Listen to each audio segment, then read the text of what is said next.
여러분, 이 마가복음은 예수님이 십자가에 돌아가시고 부활하신 후 약 35년이 지났을 즈음, 즉 주후 70년경에 예수님께서 30년 사시고 또 35년 정도가 지났을 즈음, 주후 70년경에 이 예루살렘이 멸망하게 되어지는데, 보통 이 마가복음이 쓰여진 이 시점을 예루살렘이 멸망하고 얼마 되지 않아서 쓰여졌을 거라고 그렇게 얘기를 합니다. 전에도 한번 말씀을 드렸던 것 같은데요. 여러분, 이 유대인들은 성전을 중심으로 그 삶이 이루어졌습니다.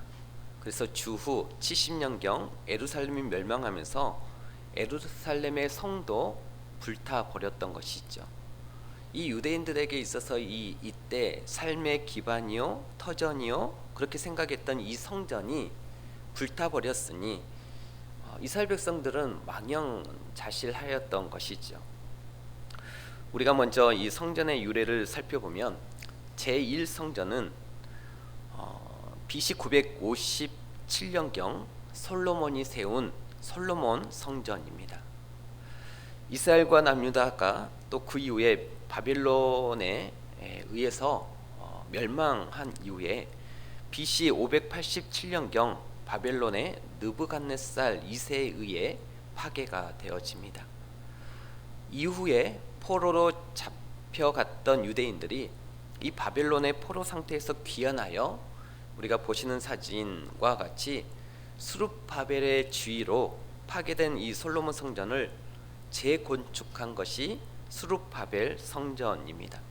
BC 535년에서 515년에 걸쳐서 이렇게 세운 성전이죠.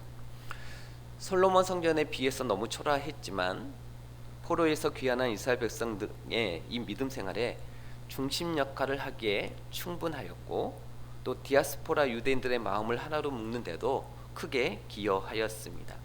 이후 이 성전이 지속되다가 이후 이 성전은 로마의 폼페이우스에 의해 다시 파괴가 되어집니다.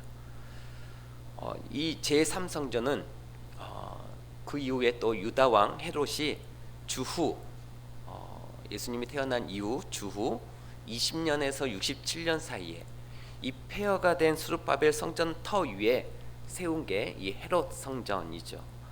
이것은 또 70년경에 로마군이 파괴하였습니다. 현재에는 이 통곡의 벽만이 남아 있는 것이죠. 그리고 제3성전 석족병의 남은 잔해, 이 통곡의 벽은 그때 세워진 남은 잔해만 남아 있는 것입니다. 그리고 유대인들은 그 성전터 출입을 제한받고 있습니다. 그래서 지금까지 이 유대인들의 출입을 막고 있는 것이죠. 현재는 이 아랍 사원이 들어선 상태입니다. 우리 그림을 좀 계속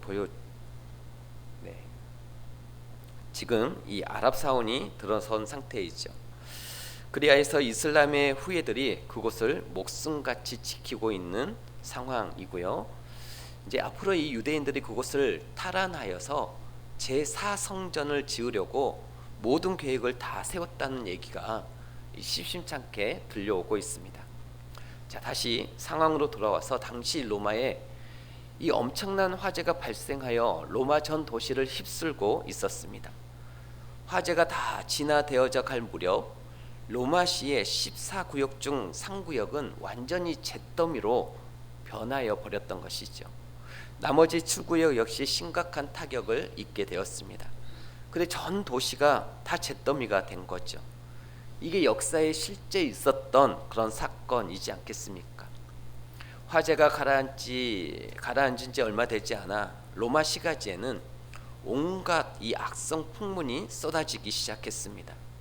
네로 황제 자신이 불을 지르러도 명했다라고 하는 이 소문이 파다하게 시가에 이렇게 풀려났던 것이죠. 왜 그랬는가 하면 이 로마 정부 당국에서는 백성들의 환심을 사기 위해서 성전을 중심으로 한 이 유대인들의 단합과 정부 비판의 모임을 하지 못하게 하기 위해서였습니다.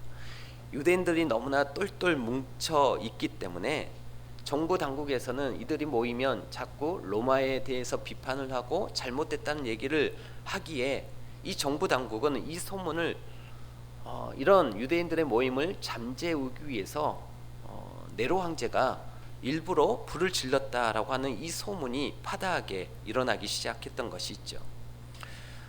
그러나 이 로마 정부 당국은 이 소문을 일축하고 부인해 버렸습니다. 그러나 이 소문이 잠잠해지지 않고 오히려 불길처럼 다시 피어오르기 시작하였던 것입니다. 그렇게 말했던 자들을 찾으려 했던 정부는 마침내 그 타겟을 기독교인으로 잡았습니다. 많은 그리스도인들이 그 까닭에 로마시 방화 혐의로 체포되어지고 구금되거나 처형당하게 되었던 것이죠. 이러한 사건들이 일어난 직후 소책자 하나가 로마시 안에서 발간되었습니다. 이 소책자의 제목은 하나님의 아들 예수 그리스도의 복음이었습니다. 바로 마가복음이었던 것이죠. 로마의 그리스도인들이 당면하게 되었던 그 심각한 고난의 환경에 대한 목회적 그리고 유일한 응답은 바로 이 마가복음서였던 것입니다. 마가복음이 그래서 쓰여진 책입니다. 그 로마 대화제 이후에 로마 정부는 그 네로의 방화를 그리스도인들에게 뒤집어 씌우고 그들에게 짐승의 가죽을 입히고 또 온영 경기장에 몰아넣어서 짐승의 밥으로 만들고 그들을 죽이고 구금하고, 그래서 대부분의 그리스도인들은 검거의 이 열풍을 피하여 카타콤에 끝없는 미로가 준비되어 있는 이 굴 속으로 들어가게 된 것이죠. 그러면서도 그들은 처형당하거나 토굴에서 톱을 켜는 톱질을 당하고 온갖 절망과 끝모를 이 환난 속에 그들이 놓여 있을 때 그 가운데서 모두가 끝장이라고 말했고 모두가 절망이라고 말했고 모두가 이 상황이 더 이상 이처럼 악할 수 없다라고 신음하고 있을 때 그들에게 유일한 희망이었고 유일한 힘이었고 유일한 길이었고 유일한 진리로 제시되었던 책이 바로 이 마가복음서였습니다. 모든 사람들의 가슴 속에 이대로는 안 된다, 새로운 갈증으로 목말라 있을 때 오늘 마가는 그의 서론에 하나님의 아들 예수 그리스도의 복음의 시작이라 이렇게 출발하고 있습니다. 우리 사랑하는 성도 여러분, 오늘도 시대는 그때 상황과 타입은 달라져 있어도 본질은 마찬가지입니다. 내 삶이 고단하고 또 모든 사람들이 절망이라고 말하고 이 시대가 어디 있는 곳을 둘러봐도 희망이 없어 보일 때 그래도 그 속에서 하나님의 아들 예수 그리스도의 복음의 시작이라, 모든 사람들의 가슴 속에 새로운 그 갈증으로 있을 때, 그런 삶 가운데 있을 때 오늘 이 복음만이 우리 삶의 진정한 대안인 것을 믿으시기를 바랍니다. 그것이 마가복음의 시작이었습니다.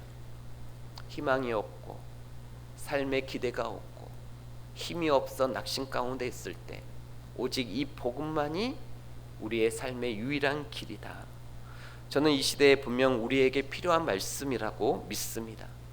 여러분, 예수가 복음이다, 이 말은 뭡니까? 예수 안에 있는 사람은 뭐예요? 궁극적으로 뭐한다? 궁극적으로 예수 안에 있는 사람들은 승리한다라는 말이에요. 내가 예수 안에서 복음을 한다, 내가 예수 안에 거한다, 내가 예수를 사랑한다, 이 말은 뭡니까? 나도 지금은 고난을 당하지만, 나도 힘겨운 삶을 살고 있지만 예수 안에서 궁극적으로 그 복음을 받아들인 사람들은 승리한다라고 하는 신앙 고백이라는 것입니다. 복음을 받아들이면 내가 승리합니다. 이게 복음을 믿는 신앙이라는 것입니다. 다시 말하면 복음이라고 하는 게 뭐냐? 이 하나님의 말씀이라고 하는 게 뭐냐? 2000년 전에 주셨던 옛 얘기가 아니라 예수님이 우리 가운데 복음으로 다가오시면 나의 과거와 나의 현재와 나의 미래와 나의 인격의 전 역사가 하나님과 연관되어진다라고 하는 것을 말해주는 게 복음이라는 거예요. 하나님과 연관되어진다. 그래서 이 복음을 받아들이는 순간 어떻게 우리가 변화됩니까? 나의 과거를 회개하게 되고 나의 현재가 감사하게 되며 나의 미래가 소망을 가지고 승리하는 삶을 살아가게 되는 것이 복음이라는 것입니다. 그러니까 이 말은 무엇을 의미합니까?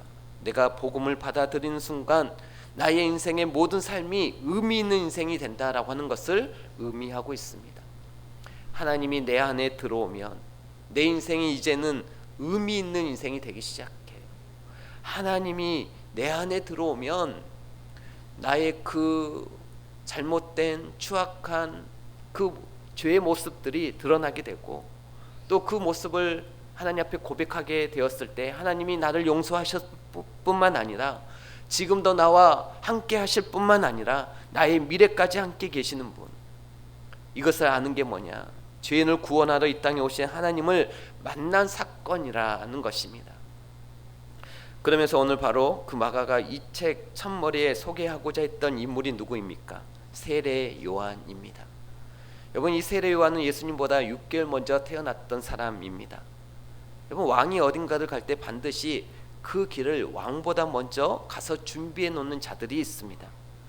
만왕의 왕 대신 예수님이 이 땅에 오셔서 본격적인 구원의 사역을 시작하시기 전에 예수님의 사역을 먼저 준비한 자가 있었으니 바로 오늘 우리가 살펴볼 이 세례 요한입니다.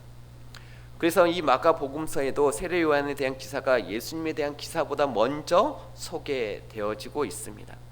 저는 오늘 이 시간에 세례 요한이라고 하는 인물의 삶의 유형에 대해서 우리가 함께 짧은 시간 말씀을 나누고자 합니다. 여러분, 세례 요한은 두 가지로 성경이 압축하여 우리에게 소개하고 있습니다. 어떻게 소개하고 있냐면, 여인이 낳은 자 중에 가장 큰 자였다.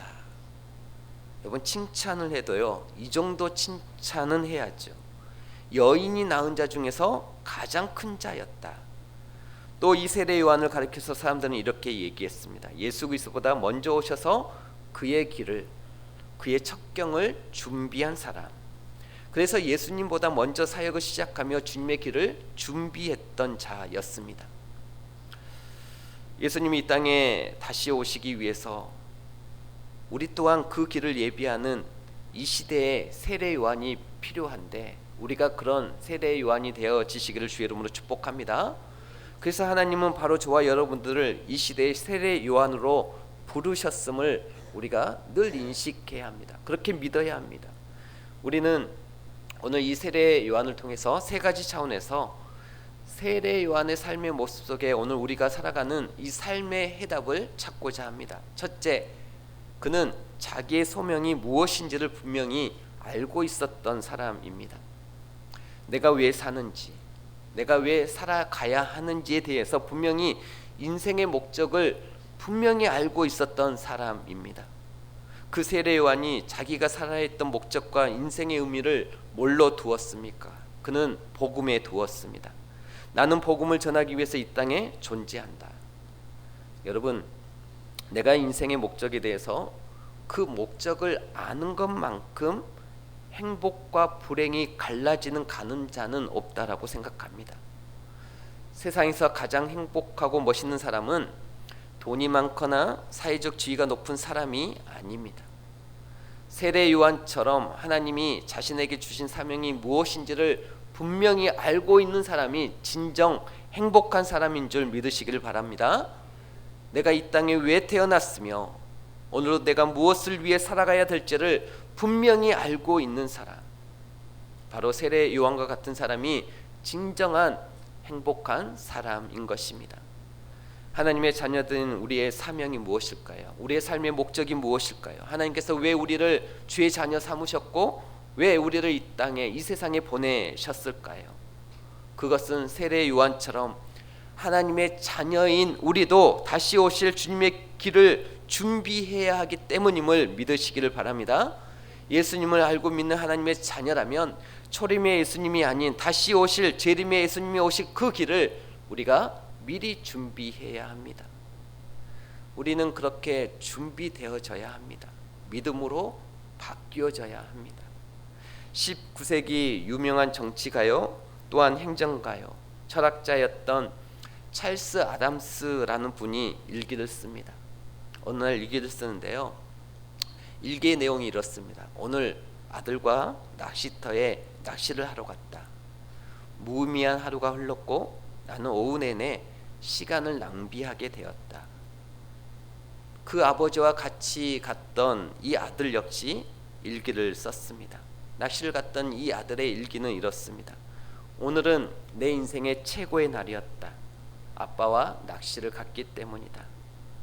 여러분, 두 사람은 똑같은 일을 똑같은 장소에서 똑같은 시간을 보냈습니다. 그런데 그 아빠는 그 낚시에 대한 목적이 없었기에 그 시간은 낭비된 시간이었고 무의미한 시간이었습니다. 그러나 이 아들은 아빠와 함께 했던 그 자체가 목적이었기 때문에 인생 최고의 시간으로 자기 일기에 기록할 수가 있었습니다. 우리는 이 땅에 태어나서 똑같은 시간을 지냅니다. 우리에게 주어진 시간 다 똑같습니다. 또 똑같은 일들을 만지작거립니다. 그러나 인생의 목적이 분명한 자와 인생의 목적이 없는 자의 삶의 질은 전혀 다른 것이죠. 똑같은 시간과 똑같은 일을 할지라도 목적이 없는 사람은 무의미한 시간이요 낭비한 시간일 수 있으나 그 문제에 대해서, 시간에 대해서, 장소에 대해서 분명한 목적이 있는 사람에게는 그것은 최고의 인생의 가치를 가져다 줄 것입니다. 오늘날 우리의 삶의 질은 어떻습니까? 또 오늘 이 하루를 살아갈 우리의 목적은 어떻습니까? 오늘 세례 요한에게는 분명한 그런 자아 정체성, 존재의식이 있었습니다. 그의 삶 가운데 뭐 때문에 내가 살아가야 하는가? 그는 분명하게 말하고 있습니다. 복음 때문이었습니다. 그 복음은 무슨 뜻입니까? 한자 말을 그대로 풀이하자면 기쁜 소식이란 뜻입니다. 기쁜 소식의 주체는 누구입니까? 예수 그리스도입니다. 세례 요한은 그분 때문에 살았습니다. 그분을 위하여 살았습니다. 하나님의 음성만이 이 절망에 빠진 백성들에게 길이요 힘이고 능력이고 해답이고 대안인 것을 알았던 것이죠. 그래서 그는 그 복음을 전했습니다. 그 복음을 선포하기 시작했습니다. 그 복음을 말하기 시작했습니다.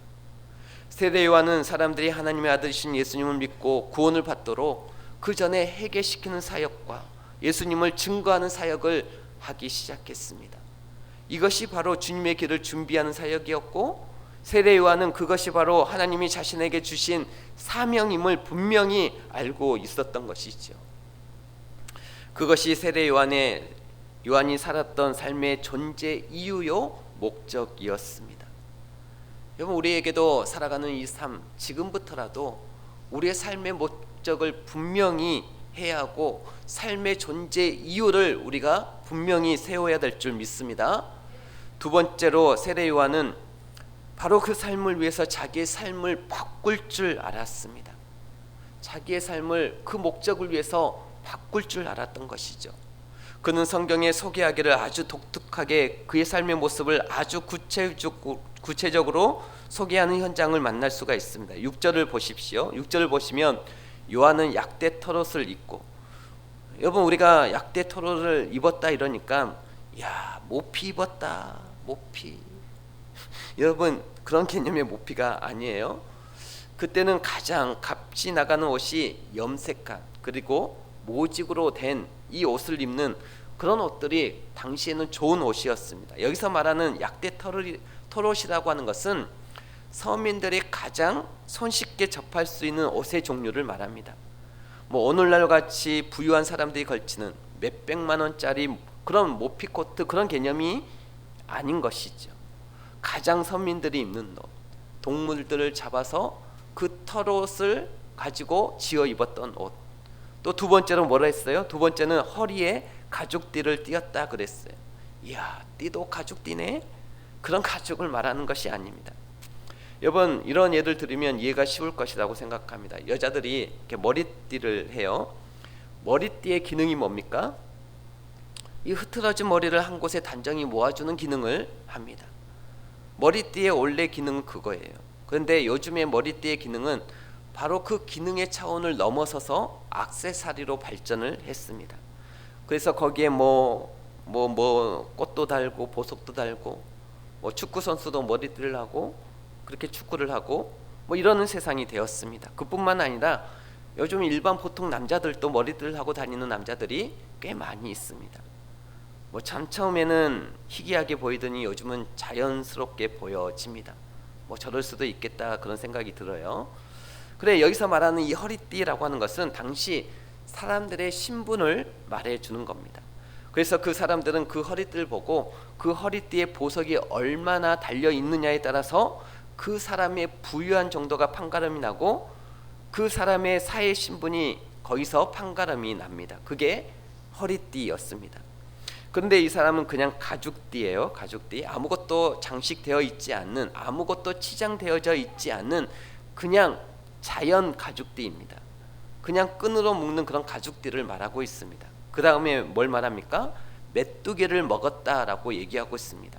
야, 이 세례 요한은 고단백질 식사를 했다 그렇게 생각할 수도 있지만 그때 당시 메뚜기 자체만을 놓고 보면 고단백질 식사일 수도 있지만은 이 메뚜기는 그 당시 사람들에게 경제 활동이 거의 불가능한 사람들이 가장 손쉽게 취할 수 있는 음식의 종류를 말하고 있습니다. 당시 서민들이 가장 경제 활동이 어려운 사람들이 손쉽게 접할 수 있는 음식, 단백질 음식이 메뚜기였던 것이죠. 석청은 뭡니까? 석청, 이것은 야생꿀을 말하고 있습니다. 이것은 그 당시 사람들이 밥을 먹고 난 다음에 반드시 이 석청을 먹었는데 이 석청은 디저트 역할을 했습니다. 말하자면 우리가 밥 먹고 나서 사탕 같은 것을 먹듯이 식사 후에 이 석청으로 디저트를 했던 것이죠. 야, 어떻게 디저트로 꿀을 먹냐 그렇게 생각할 수도 있겠지만 이 꿀은 야생 꿀입니다. 값없이 들판의 바위 밑 곁에 이 벌들이 생산해 놓은 그 꿀들을 그냥 손쉽게 접할 수 있는 야생 음식을 말하고 있습니다. 이것이 세례 요한의 단순한 삶이었습니다. 뭔가 치장하거나 꾸미거나 뭔가 더 많은 것들을 가지려고 하지 않고 그렇게 단순하게 살았다는 것이죠. 그런데 여러분, 오늘 이 현대인의 삶이 얼마나 복잡합니까? 그렇지만 이 세례 요한은 자기가 이 세상에 존재하는 존재 목적다우게 복음과 하늘의 영광을 위해서 자기의 삶을 단순하게 묶을 줄 알았습니다. 그리고 그의 삶의 유형에서 또 하나 특이한 것은 7절에 보시면 이렇게 소개되어 있습니다. 그가 전파에 이르되 나보다 능력 많으시니가 내 뒤에 오시나니 나는 굽혀 그의 신발끈을 풀기도 감당하지 못하겠노라. 자신을 낮추는 삶입니다. 내 뒤에 오시는 이는 나보다 크시다. 나보다 크시다. 저야 별로 내세울 게 없으니까 제가 저를 낮추는 데는 별 어려움을 겪지 않습니다. 왜? 본래 생겨먹는 게 내세울 게 없으니까.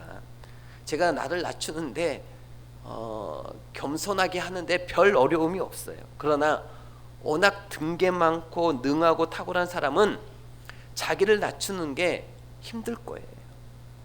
그건 교만이 아니에요. 정말 자기가 너무나 많은 것을 가지고 있고 높은 지위를 가지고 있고 많은 돈을 가지고 있고 하면서 자기를 낮추는 건 정말 힘들 거예요. 제가 그 위치에 있는데 나를 낮추라? 그러면 저도 정말 힘들 겁니다. 근데 전 아니니까 거기에 별 어려움이 없어요. 근데 이 세례 요한은 당대에 얼마나 영향력이 있었던 사람인지 여러분 아십니까? 5절을 보십시오. 5절에 보시면 온 유대 지방과 예루살렘 사람이 다 나아가 자기 죄를 자복하고 요단강에서 그에게 세례를 받더라.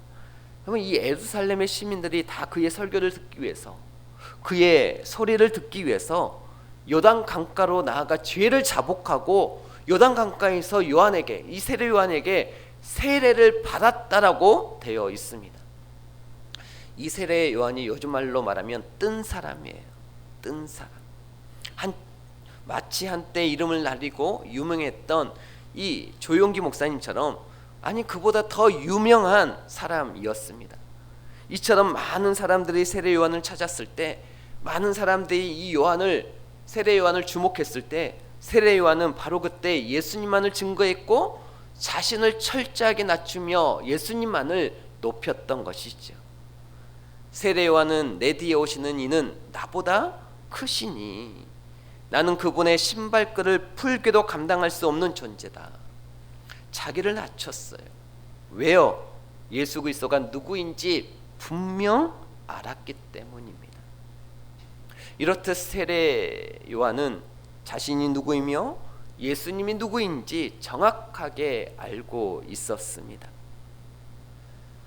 잘 나갔을 때, 소위 많은 사람들이 자신을 주목하고 자신에게 찾아오는 성공의 길을 알려달라고 그럴 때에도 이 세례 요한은 자신이 누구이며 예수님이 누구인지를 정확하게 알고 있었습니다. 이것이 겸손입니다. 여러분, 우리는 어떻습니까? 우리가 조금이라도 사람들이 칭찬하고 조금이라도 높이려고 할 때 우리는 이 어깨가 어떻습니까? 으쓱해지지 않습니까? 그러나 세례 요한은 내가 누구인지를 정확하게 알고 있었습니다.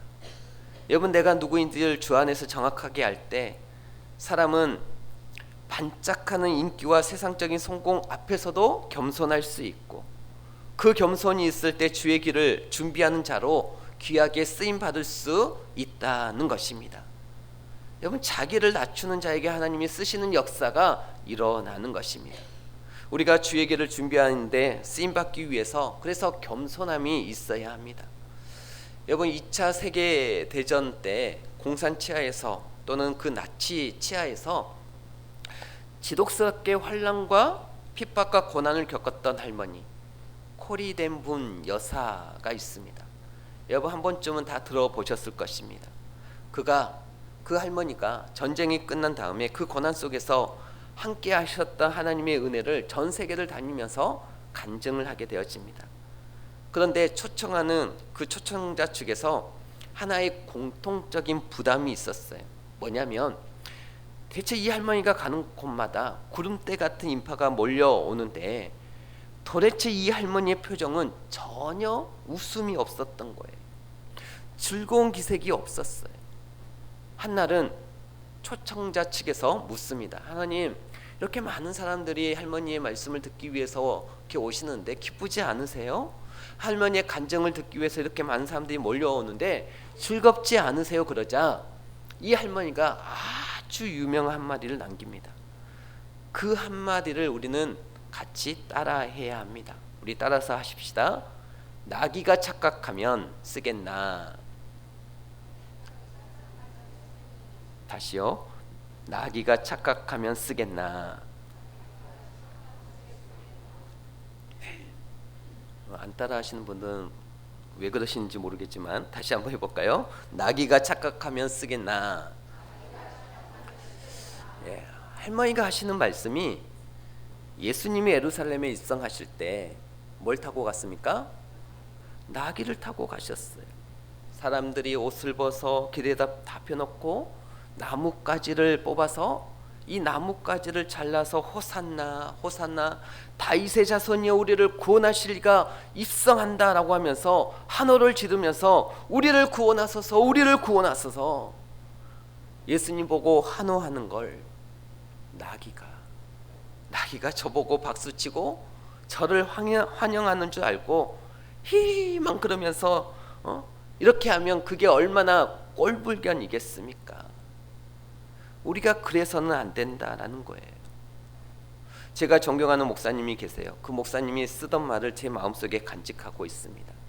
그리고 그 강단 앞에는 그 목사님이 담임하고 있는 그 강단 앞에는 짤막한 문장 한 절이 쓰여져 있습니다. 백성들로 하여금 예수를 보게 하라. 그것이 그 어르신의 평생 목회 철학이었습니다. 여러분, 나귀가 착각할 수 있어요. 그게 우리의 착각일 수 있습니다. 나귀가 착각해서야 되겠습니까? 사랑하는 우리 성도 여러분, 마가복음 이 말씀을 준비하면서 사복음서를 비교할 기회를 갖게 되었습니다. 제 눈에 딱 걸리는 한 구절을 소개함으로 오늘의 말씀에 결론을 맺고자 합니다. 제가 지금부터 읽어드리는 이 성경 구절은 굉장히 여러분들 귓전에 굉장히 어찌 보면 또 지루한 그런 구절이 될 수 있을 것입니다. 이상한 이름들이 등장해서 지루한 구절일 수도 있어요. 그런데 끝까지 들으시면 거기에 아주 중요한 우리의 삶에 붙잡아야 할 이유가 발견이 될 것입니다. 제가 읽어드리겠는데 누가복음 3장 1절 말씀입니다. 1절 2절 말씀을 누가복음 3장 1절 2절 말씀을 제가 읽어 드릴게요. 디베르 황제가 통치한 지 15해 곧 본디오 빌라도가 유대의 총독으로 헤롯이 갈릴리의 분봉왕으로 그 동생 빌립이 이두레와 드라고니 지방의 분봉왕으로 루사니아가 아빌레네의 분봉왕으로 안나스와 가야바가 대제사장으로 있을 때 하나님의 말씀이 빈들에서 사가랴의 아들 요한에게 임한지라. 여러분, 이 시대를 흔들어 깨웠던 그 구원의 소리는 그 시대에 멍든 백성의 가슴속에 해답이 되었던 이 소망의 소리는 헤롯의 유일한 궁전에 있지 않았습니다. 권력자들의 소리에 있지 않았습니다. 더더군다나 안나스와 가야바 같은 종교 지도자들에게 백성들의 가슴을 뚫어줄 만한 이 소망의 소리가 그들에게 있지 않았습니다.